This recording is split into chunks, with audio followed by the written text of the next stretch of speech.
Texas A&M. Boy, they've been at the center of a lot of news, a lot of angst.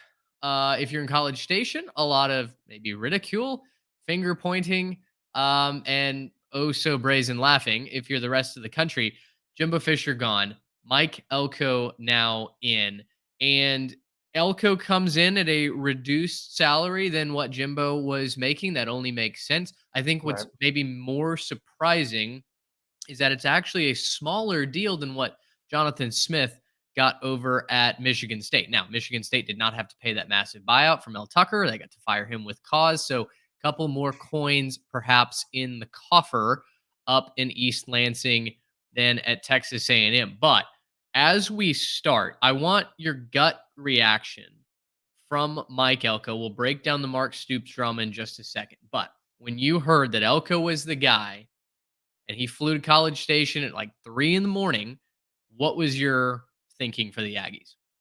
I mean, immediately coming off of it, I was just ecstatic that it wasn't Mark Stoops because that was what we were dealing with the night before, and I was a little bit nervous that that was going to be a reality as fans for the next couple of years. But looking at it just from an outside perspective and trying to think about what A&M's trying to accomplish, I think that this makes a lot of sense for the Aggies. I don't think this is a smash home run hire. I don't think this is, a perfect, ace guaranteed championship, like the last guy that they hired. But it's it's certainly going to be, I think, a good reset without having to tear all the way down. Right. I think the big issue at A&M the last couple of years has just been a culture problem. There is something wrong with the guys' mindset in the locker room. If it's starting with the coaches, if it permeated through some players. I know obviously there was a lot of transfers out last year, and there was some behavioral issues with some of those guys, anyways. But I think the big thing that A&M needs right now is just a little bit of a culture reset, a guy who can come in, manage things, and put you in a good position to win. Mike Elko, very familiar with the culture at A&M, very familiar with what had been going on for several years, and kind of the outside of the athletic department culture as well, understanding what the fan base is and what they want. And I think he's going to be able to do a pretty good job. Now, do I think the ceiling is maybe as high as you could have gotten with other hires? Maybe not. I think it's still kind of a too early to be seen. But for me, this isn't a too close to call. It's a too early to call. I don't know exactly what he's going to have in his coaching career long term. He had a couple of great years at Duke, especially considering what Duke had, and this last year, especially considering that Riley Leonard went down with injury. But I think it's still too early to see what's he going to do in the SEC. What's he going to be able to do as a head coach with a different talent level? Not to disparage Duke in their roster, but he will have more talent on the roster at Texas A&M. What's he going to do in a better recruiting bed with more ability to recruit? I think there's a lot of question marks there, but there's a lot of confidence that they got the right guy. There's a lot of confidence that A&M has settled with their guy. They like the guy that they have, and that this is going to be their, let's steady the boat after what's been a couple of rocky years for the Texas A&M Aggies. Yeah, I think I'm with you. I don't know that the home run hire was out there this year. Sure. A&M certainly did their due diligence. They kicked the tires on guys like Dan Lanning, on Kalen DeBoer, even reaching out to Ryan Day's agent. I don't know that there was a ton of interest, certainly on Ryan Day's side. I don't really know if A&M wanted to pony up the cash to actually pay Ryan Day, but I do know they kicked the tires there. And then obviously, nearly had a deal with Mark Stoops.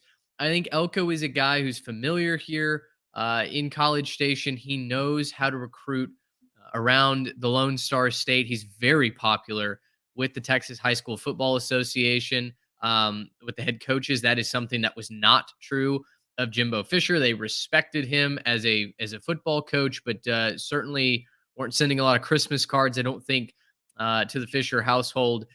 Elko is kind of the opposite. He's a player's coach. He is very, very good with his guys. He's discipline oriented, but I think he's going to be a solid hire for Texas A&M. Now, can he get to that 9-10 win plateau? I don't know. I don't know if that's possible or not. We haven't really seen if that is in the cards for Mike Elko. Just 2 years at Duke, obviously had them at a very competitive level, destroyed Clemson early on this season played very, very solid defense, and he was able to recruit well at Duke, a player that's or a team that's a small private school with high academic standards. So he's everywhere he's gone, he's made the most of what he's been given.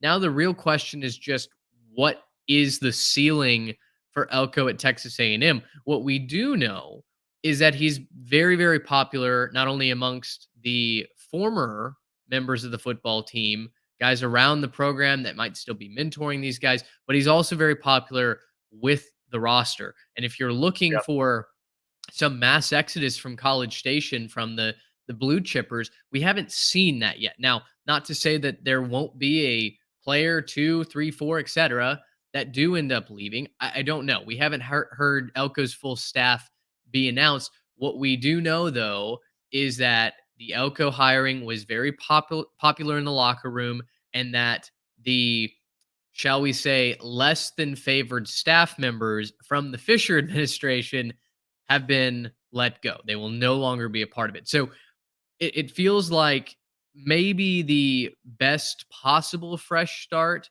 for the Aggies outside of hiring an A-plus coach like a Lanning, like a DeBoer. But I think this brings back an identity to Texas A&M. They want to be known for their hard-nosed defense. They need to figure out the offense if they're going to win 10-plus games. But Elko brings a determination, as he said in his press conference, a blue-collar mentality. I have to think that sets Texas A&M up for success. On the other hand, though, folks were saying, well, okay, that's great. Defensive minded head coach, blue collar mentality. How is he different from Mark Stoops? I'll say this on the field, I don't know that there's a ton of difference between Mark Stoops and Mike Elko. Where I do think there is a difference, though, is maybe familiarity with this area and a familiarity and a respect down here in the program that Mark Stoops just hasn't had a chance to earn. Right, and the thing that people are also going to overlook in all this is the connection with the Texas high schools. If you are recruiting in the state of Texas, if you're trying to win at a high level, you need to be able to go into like Duncanville and North Shore and a couple of these other big time programs in the state. And you need to be able to go and grab a couple of those kids every few years. And that's been something that under Jimbo Fisher hasn't really been able to happen. I know he's got a couple guys from North Shore that have kind of come through and then transferred out. But there hasn't really been any success. I don't even know if they've signed anyone from Duncanville and gosh knows how long. But Yeah. it's got to be something that they address, right? And it's not going to get to be a Texas high school football podcast on here, but that is a massive part of the equation for any program in the state of Texas who's trying to build. You need to get in with those big 6A programs where all the talent is, and you need to be able to grab a couple of those kids every recruiting cycle from a smattering from each of those high schools. So if you can't do that, you're not going to win. If you can't do that, you're not going to be successful long term. Elko has those relationships established from his time as a defensive coordinator at A&M, and for better or worse, Stoops doesn't have that, right?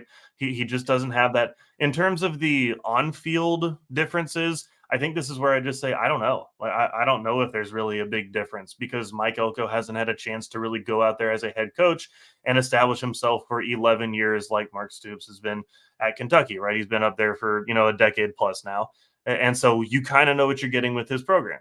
You don't really know what you're going to get out of Mike Elko because up for a lot of those guys, they weren't guys at Duke that he had recruited to really play in the upper levels of his system. He recruited some of the lower classmen, but obviously they hadn't had the time to develop into upperclassmen. You don't know, what he can do if he gets a, higher level or maybe a better, paid offensive coordinator, offensive staff overall.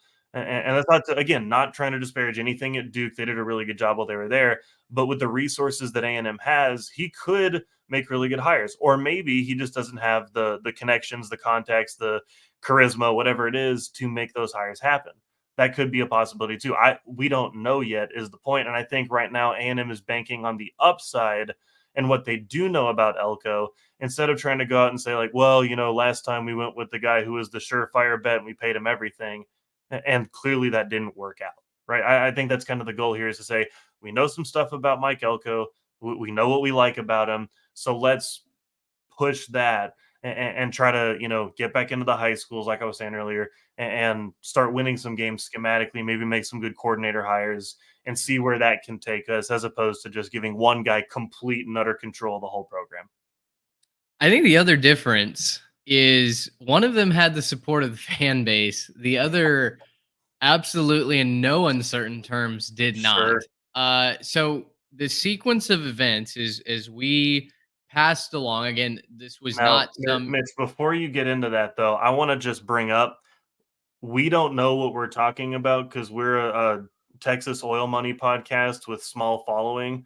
So, I know that we're both rolling in that Texas oil money, Yeah. and that somehow that hasn't resulted in a greater following here. But I just wanted to establish that off the front end. We acknowledge that we know nothing. Mitch has no connections. Mitch doesn't know anything about that. Right? This is not anything we know anything about. I just want to establish that on the front end for our Twitter comment section there.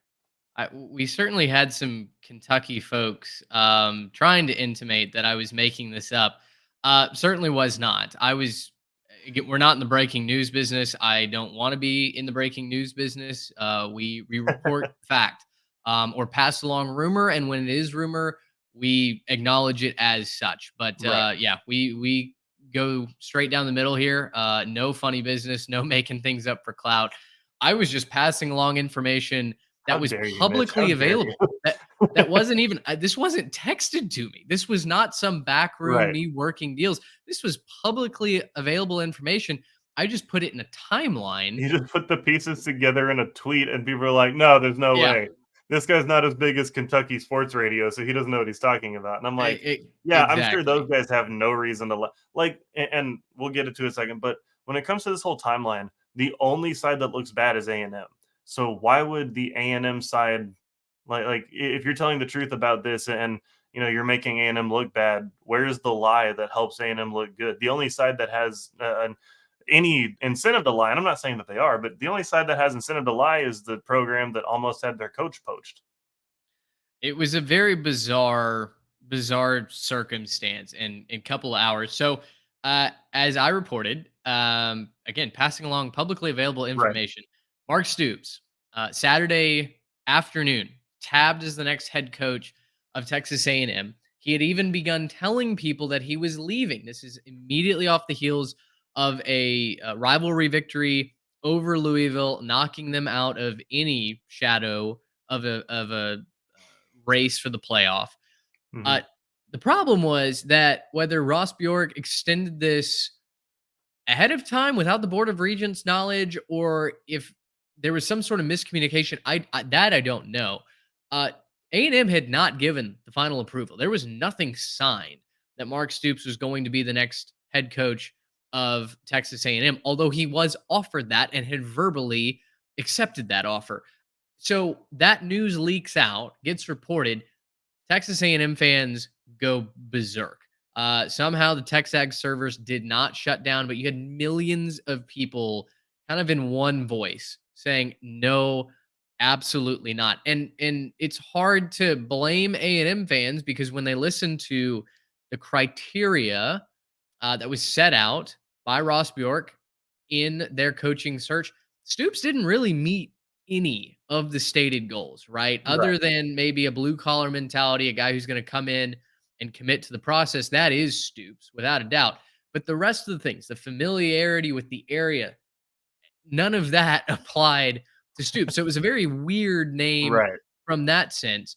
Uh, and then from that point, Mike Elko, Elijah Robinson were kind of tabbed as the two favorites. Obviously, Elko ends up getting hired, although it does seem like Elijah Robinson will be retained in some sort of elevated role, whether it's associate head coach and a raise or it is as defensive coordinator. We have yet to find out. But no doubt, this was kind of the Greg Schiano situation at Tennessee from 2018, I believe, ratcheted up to another level because instead of a couple of days and weeks to have something overturned, it was mere hours that Right. A&M backed off their hire of Stoops.